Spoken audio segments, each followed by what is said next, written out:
मुझे यहाँ से ले चलो, मुझे नहीं करनी है ये शादी, प्लीज।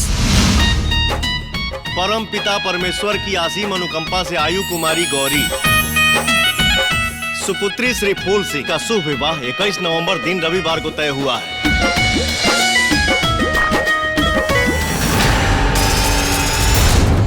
अच्छा भाई कि तू लोग आ गई न तो ब्याह की जिम्मेदारी हमरा से अकेले ना संभालत रहे।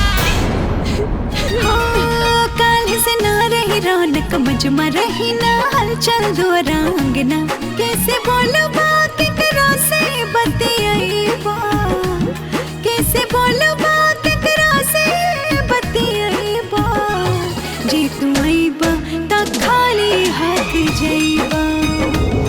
तोहार बहन के ब्याह बाप पैसा दा रउआ जितना कहले रहनी उतना तो इंतजाम ना हो पाई। हमरा धंधा में तनिक सा दिक्कत आ गई रहे।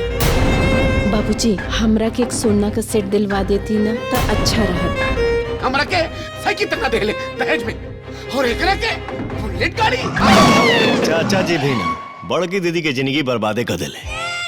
हाँ तो छोटी के जिंदगी बचा सकेले। कैसे? हमरा से ब्याह करा के। ओए देख पवन सिंह।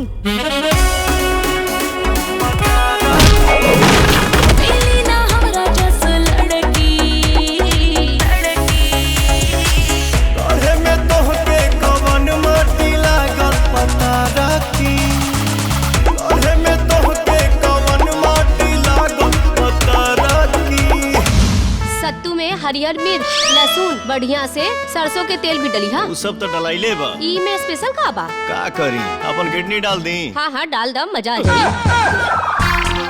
फूल सिंह जी की यहाँ मटकोर पूजा के बुलावा बा, आप सबके आवे के बाद। कोनो खुशखबरी बा कि अभी ले दवाइये चलता, अगर बच्चा ना हुए तो ऐसा औरत के लोग पांच कहेला। डर से कभी न डरना, लेकिन सामने पवन सिंह हो तो जरूर डरना, जरूर डरना।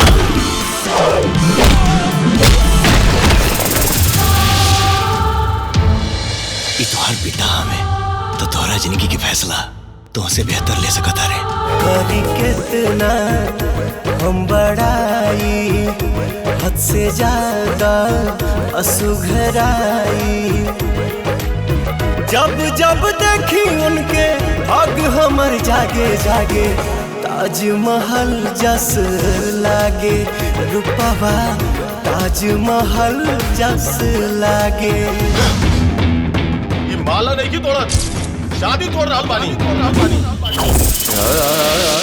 आपके लड़की के पवित्रता के सबूत देवे के पड़ी कि वो वर्जिन है, वर्जिन है।